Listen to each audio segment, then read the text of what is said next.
The Thunder's decision to break up the core trio that advanced to the Western Conference Finals 4 times in the last 6 seasons was motivated by a simple fact: Steven Adams supplanted Ibaka on the franchise's priority pecking order.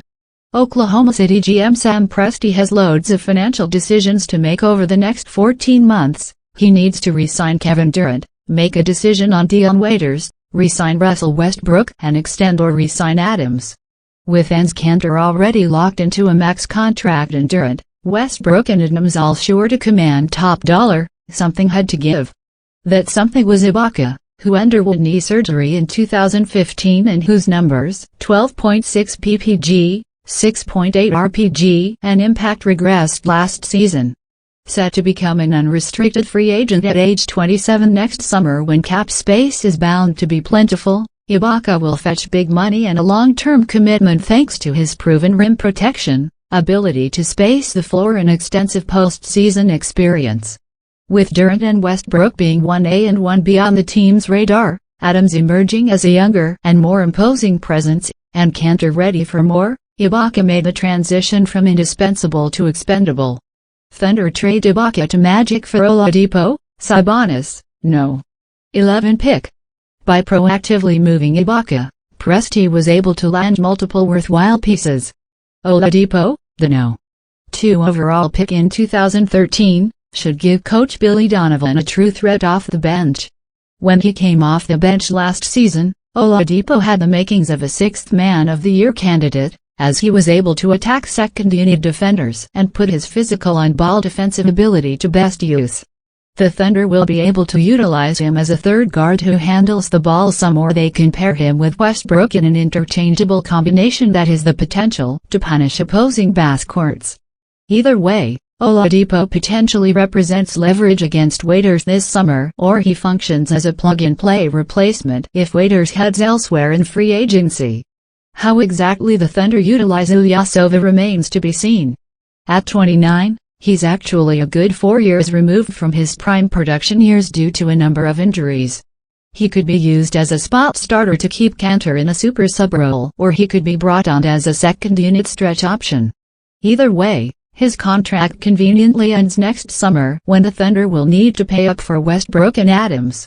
Rose's deal is all sizzle, no stake pipe. Pacers stay busy with move for young Sabonis counts as a very nice pickup.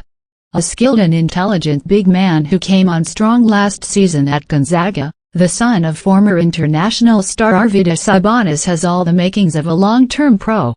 Ibaka's departure opens up a starting spot for Kanter, leaving open the possibility that Sabonis competes for minutes as a third or fourth big. This is a textbook Presti move. He sold high on a piece whose value was diminishing, he bought low on lottery talent, he gave himself flexibility financially and positionally by acquiring multiple pieces, and he added a young big.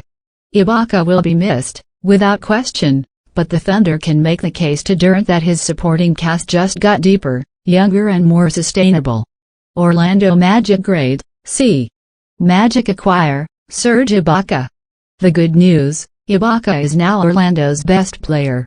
The bad news: Ibaka is now Orlando's best player. While the perpetually rebuilding Magic have needed to significantly upgrade their talent for years, Ibaka is ideally suited to life as a complementary option on a winning team, rather than as a centerpiece on an identity-less, mishmashed roster. This deal would have made more sense if Ibaka was under contract at a below-market rate for multiple years, or if he had just put up a career year, or if he had shown a James Harden-like need for a larger role, or if he had a pristine health record. Instead, the Magic have cashed in a key building block in Oladipo and their 2016 lottery pick for a quality defensive player who will attract plenty of offers next summer. NBA Draft Trade Roundup, every deal made on Thursday. However, the fit here is pretty tempting for 3 reasons. 1. Pairing Ibaka with all-offense, no-defense center Nikola Vucevic is a nice combination that should get the most out of both players. 2. Ibaka can slide over to play a stretch 5, allowing Aaron Gordon to play 4 and spend most of his time in the basket area, where he's most effective. 3. Ibaka's three-point range should help open up the court for no-jumper point guard Elfrid Payton. On paper, The Oladipo/Payton partnership made little sense given their total lack of shooting, but giving up on the former when the latter is still a major question mark seems misguided. New coach Frank Vogel will be glad he has an interior defender he can trust in Ibaka, but the Magic fan base will have a tough time enjoying the upgrade knowing that his time in Orlando could prove to be either short-lived or frighteningly expensive. This move reeks of an ownership group and front office that's sick of missing the playoffs by a mile and willing to take a risk they probably should have spent more time calculating. As a footnote, it's possible that Ibaka will earn his first All-Star selection in 2017 by virtue of switching conferences to the weaker East.